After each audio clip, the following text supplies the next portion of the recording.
this is my vacuum pump. It's not a bad vacuum pump. It seems to do pretty good. It gets down to about ultimate pressure about 10 or 0.01 millibars, 10 to the negative 2 torr, I want to say, from what I've measured.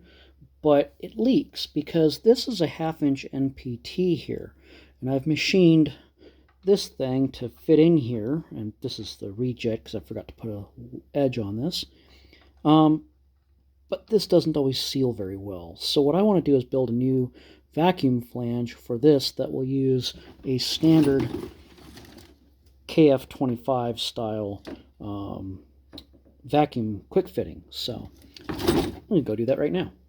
So I've dimensioned up roughly what I want to do. What I'm going to do is have a KF25 flange. I got these dimensions online, pretty straightforward, but this is going to be a 1/2 NPT cut here, and basically what this is going to be is a 1/2 inch short nipple. So this is a male to male nipple, and this will go in here, and there'll be an O-ring sitting around inside this flange here that will mate against the edge. Now the problem is I've got the edge of the pump is right here, so I'm kind of testing the ragged limits here. But so this is only going to be like a 1 mil thick flange here, and then this right here, while it'll just be right on the edge of the vacuum pump. So hopefully the O-ring will seal in there. This entire process took probably about 4 hours. It probably could have been a little bit shorter had I not screwed things up. But just to start out, I need to clean up the lathe from previous things I've been doing and get myself a piece cut off from some 2-inch round bar stock that I've got. I used completely the wrong teeth per inch on the blade for this. Later on I changed it out to a 14 tooth per inch blade, and it went a heck of a lot faster. But I need about 2 inches on this thing, and I'm just going into the 3-jaw chuck to get it roughly centered. The exact precision here doesn't need to be exact, but I will get it at least reasonably dialed in. It doesn't need to be exact, but because the one end was not faced, it didn't sit flat and square into the chuck. So as per tradition, start out by facing off the front end and going from there, starting to turn down and get rid of the excess material to the major diameter. So the major diameter that I need on the outside of this is going to be 40 millimeters. And then I will turn down a portion of it down to 30 millimeters for the body.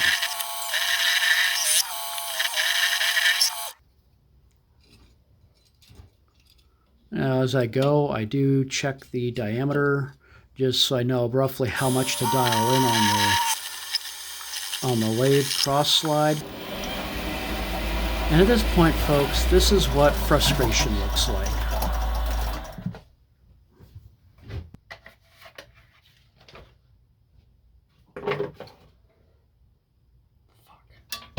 Yes, that is the belt for my main drive.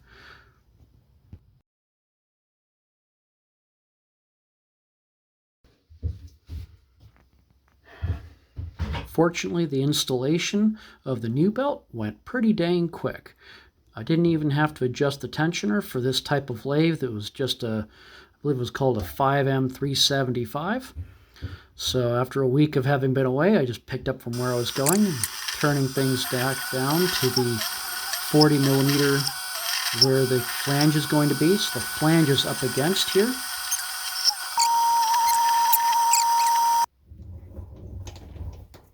Oh, that looks beautiful. Especially this right here. So this is going to become the flange like this. I'm going to have to part it off, and then this is going to be the threaded portion. What I need to do now, so this is going to be the final face that I'm going to cut, and I'll clamp onto this because this is not critical. If I get clamping marks on here, it won't be the end of the world, but I'll have to make sure that I face it down to 3.1 millimeters and a 2.5 millimeter depth with 26.2 millimeters diameter on this inner cut. So the next thing I need to do is I need to bore a hole that is 18.3 millimeters in diameter. I'm going to start that by drilling it. From here, I'm just slowly stepping up in drill sizes, starting at the center and then going up to 3/4 and then to 1/2. Then once I'm at the 1/2 inch mark, I can start using the boring bar to actually ream it down to about the 13.8 millimeter or 18.3 millimeter diameter. And I just keep on monitoring it using the boring gauge.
Now it's time to bore out the inner portion of the threads where I don't want it to be threaded, because we want the nipple to go in just a little bit.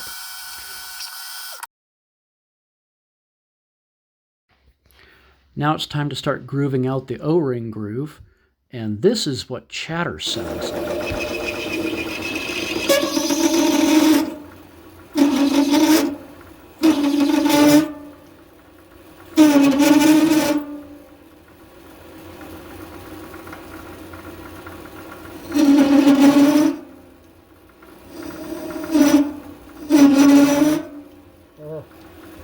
Horrible. I realized at this point that it wasn't the fault of the tooling. Well, it kind of was. It was more my fault in that I didn't undercut the tooling, so there was no rake angle. So what was happening is the bottom of the tool was hitting where the groover was trying to put that rake angle in on the tool. Because I just started using the tool bare, basically, with a small angle. Now it's time to turn down the body down to 30 millimeters and kind of leaving a rough angle of where the flange is going to sit. The next thing then is to set the compound to 15 degrees to make the actual angle. To do this, I'm just setting it roughly with the existing flange. It doesn't need to be exact. I really do hate this compound adjustment. See, it's the one biggest flaw of these Chinese young lathes.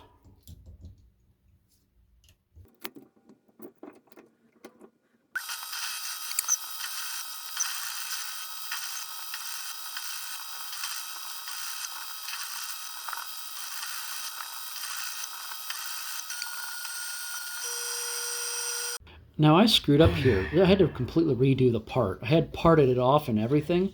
You can see this is a new version of the part, but when I parted it off, I didn't leave enough room for the parting of the piece off.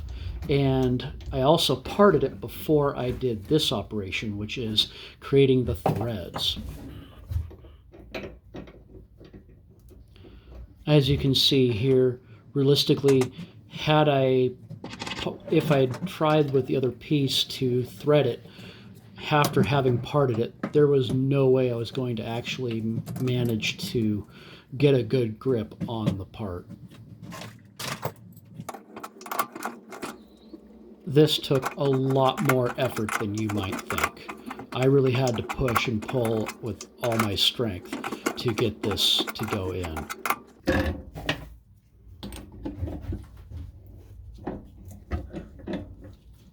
The goal here is to get it down to about 4 threads. So I actually had to get this to go in pretty far. You would have think I would have gotten smart after a while and actually fixed that shield, but it took me a long time of dorking with the damn thing falling on my knuckles before I finally got smart and moved the chuck out of the way that was blocking it.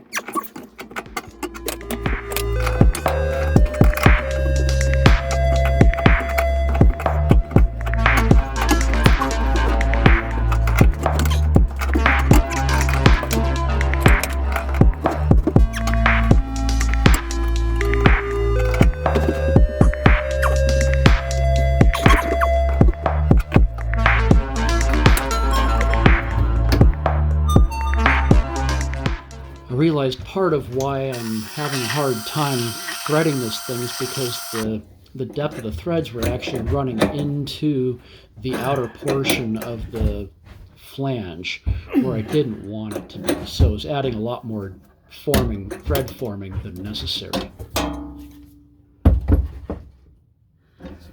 Stay there, motherfucker.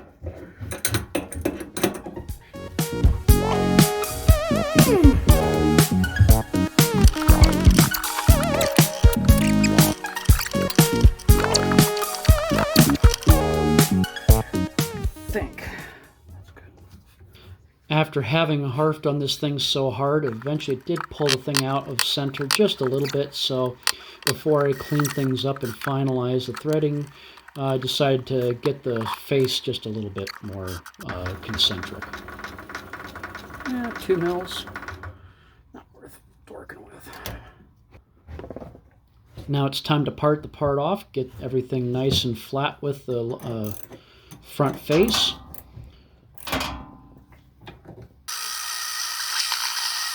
I actually found at a few points here that the parting blade was slipping and going backwards in the thing. You can see it's even popping out a little bit. This parting blade hurting.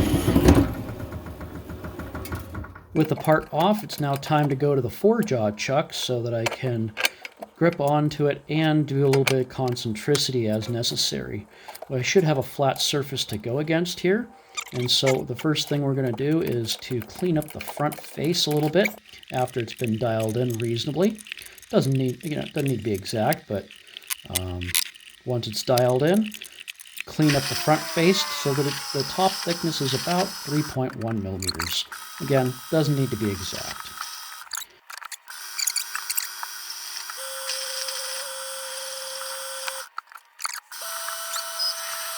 After we're down to 3.1 millimeters, we're then going to test fit the O-ring that goes into this area to make sure that the groove is the appropriate size. This is the centering ring for the O-ring, and then we bore and bar out just a little bit more material so that it fits in nice and clean. And this is our finished part. After it goes into a little bit of acetone, we can actually try the booger out.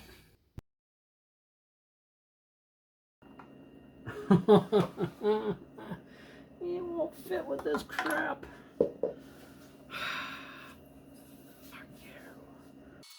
Well, it's time for a little pump surgery, but it fits though.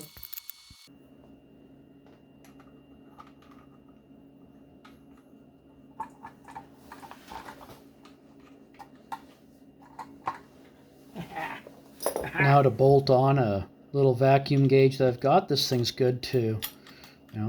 It's just a standard Pirani gauge, nothing too fancy.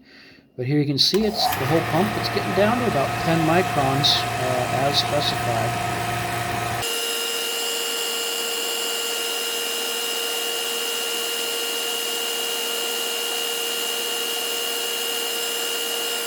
Also trying it out with a bellows hose that I have and a ball valve just to kind of see how they perform. And they seem to perform pretty good. Getting down to an ultimate pressure with not much weighting to about 18 millitorr.